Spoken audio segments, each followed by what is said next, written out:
We actually spoke down at the the Spotlight screening at the premiere. Right. Yeah. I remember now. Afterwards, I guess before we dive into all this, let's do a postmortem on that. So that went on to win Best Picture. Yeah, it did pretty well for itself. But then here we are a year later, and now everyone's talking fake news, and then journalism's is coming back and holding people accountable now. So where do you sort of stand post Spotlight?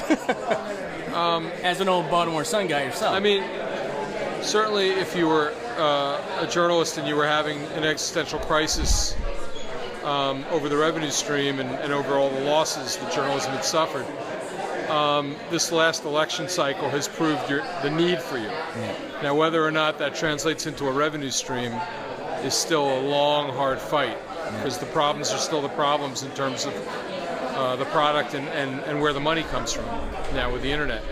But it's pretty apparent that the amateur hour won't work. Right. That the unaccredited, I'll say what I want and you figure out whether it's true or not version of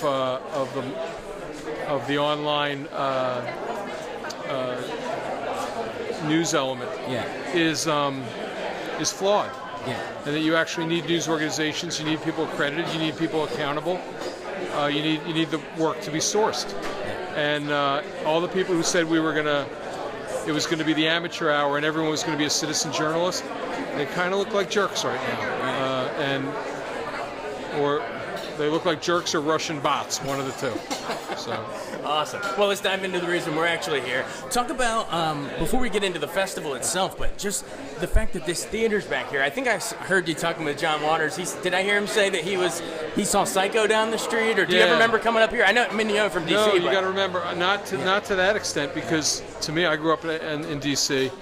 The Silver Theater, which is now AFI, was my local theater.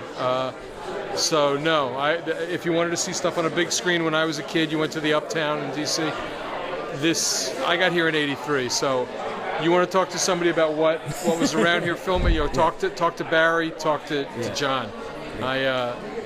But just in general, it's still as a generally local guy growing up around here. I mean, and obviously your shows are set up here, Wire and all stuff. Just what does it mean to have an old historic theater back open in Baltimore? Oh, and this as a venue, this is excellent because, first of all, this area is sort of the home base of the film festival, and has been for years now.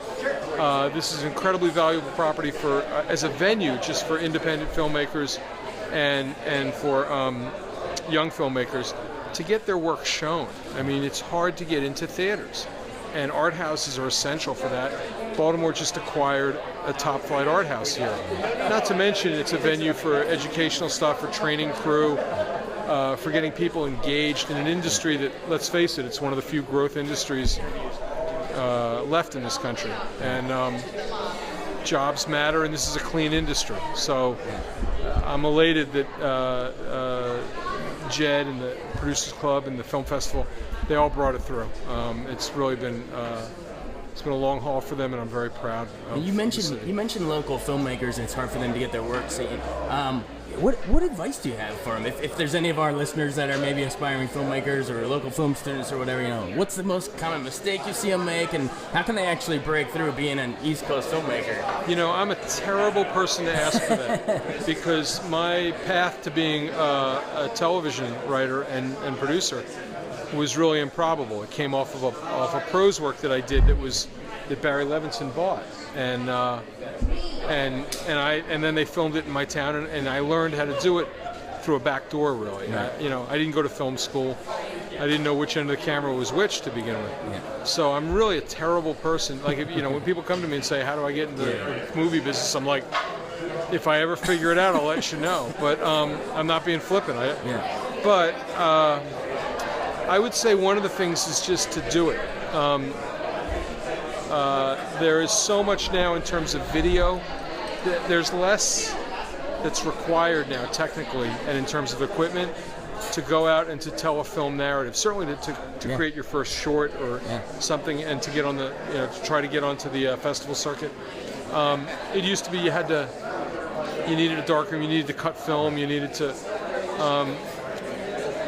videotape and the digital abilities that come with that have really made it possible for people to dive in. And you can do the stuff you can do on a laptop now is extraordinary. Final question, gotta ask you about The Wire.